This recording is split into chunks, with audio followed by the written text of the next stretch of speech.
Hi, I'm Michal Nachmany, and I work at the London School of Economics in a research center that works on climate change policy. And what I try to do with my time mainly is get people, governments, corporations to make better decisions on climate change policy, often by finding out what everyone else is doing and by challenging everyone to do better, to replicate solutions that work and to avoid mistakes that really don't work or aren't suitable for you.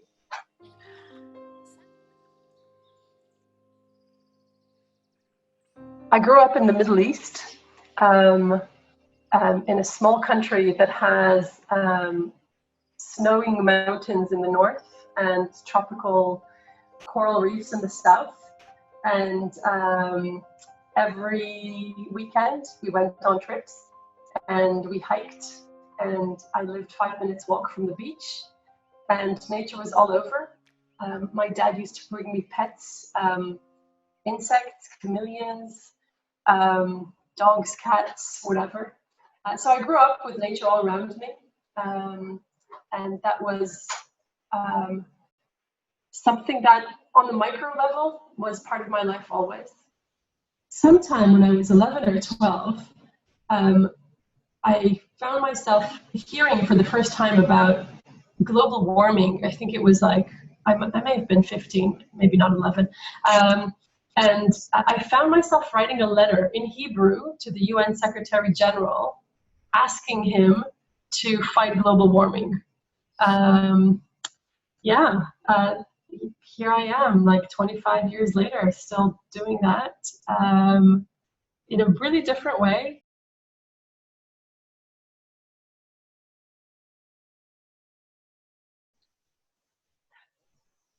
When I was giving birth to my third child, I found, like many women do, that the power of water is the most healing and the most pain-reducing power that there is. But more than that, I found that it flowed through me and almost the flow of water on my body while I was at the later stages of labor was just coming out of me in the form of a child. And I think that is maybe not life-saving, but life-creating, although labor and death, giving life and feeling that you're about to die are very similar, and you're kind of hovering on that border every now and then. And it felt like water was facilitating that transition for me. I think it's more than that, because I think COVID has given us the opportunity to see what happens when we don't take care of Earth. I work a lot on climate change, which is kind of a systemic risk where everything comes together to become a hot mess of horror.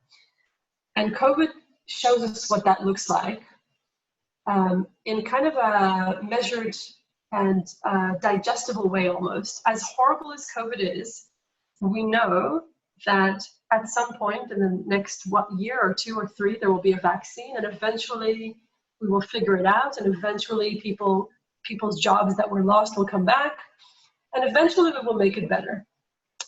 Climate change doesn't work like that.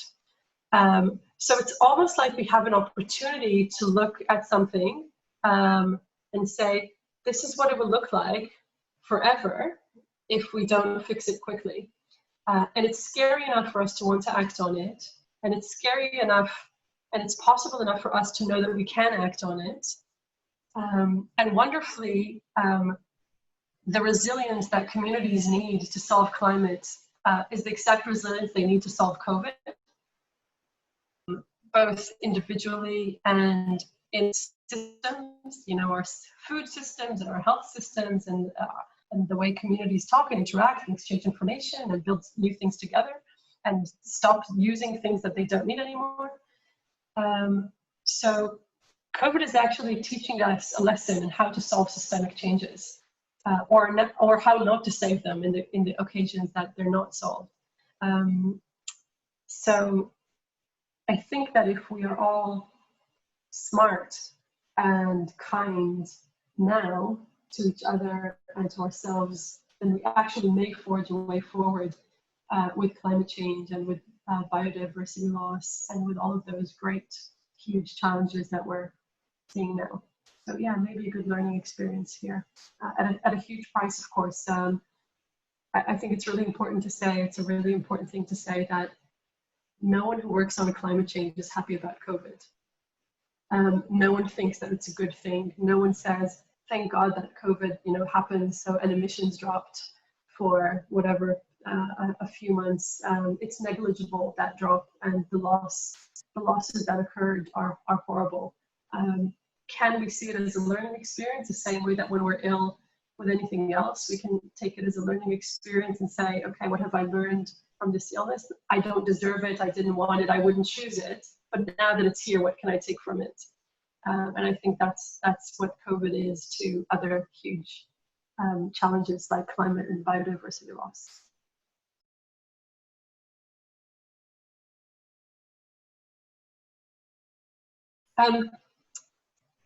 So I've meditated since I was 15, maybe, and I usually kind of meditate on my breath, and it's kind of simple. I mean, it's a simple concept. It's really, really not simple to do, as anyone who meditates knows.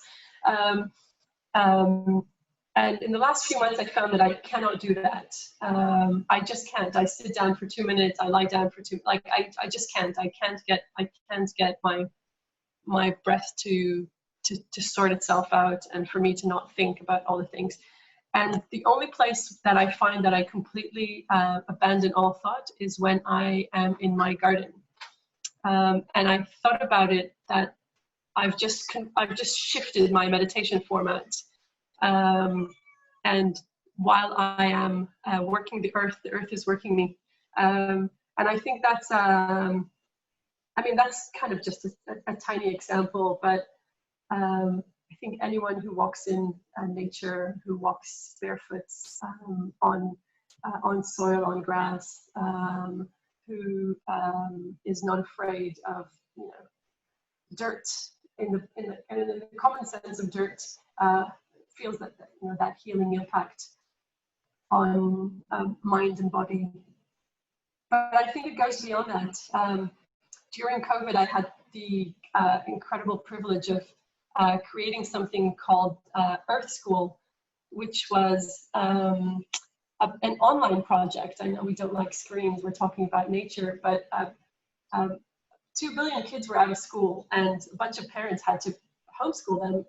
And my friend with the UN Environment Program said, let's create something that would be useful for, here's an opportunity for them to create, to connect to nature.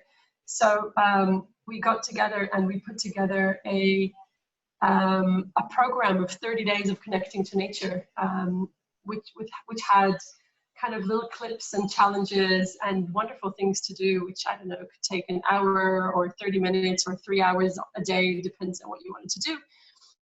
And I think 2 million kids saw that already.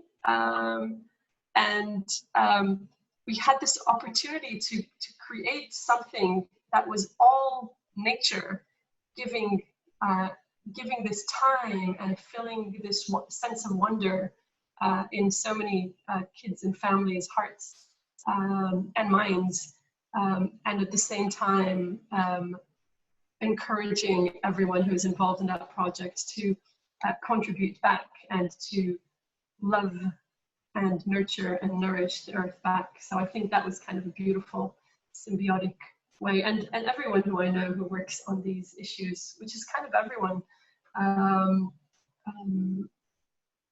I think has the same sense of wonder and the same sense of receiving and not just giving. Probably more receiving than giving, if we're honest. Yeah, the balance is not so great between humanity and nature. Nature is definitely winning, but potentially we can enjoy that, enjoy nature's winning and not just suffer greatly from it.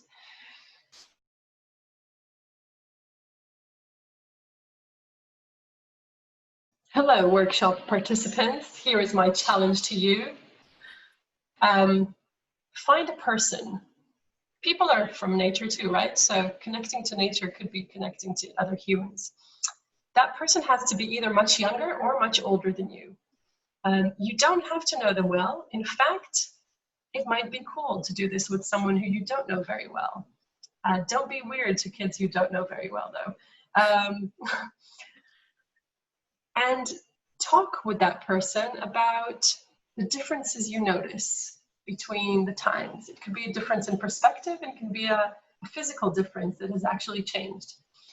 You can talk about what the weather was like when that older person you're speaking to was a child, and what it is like today.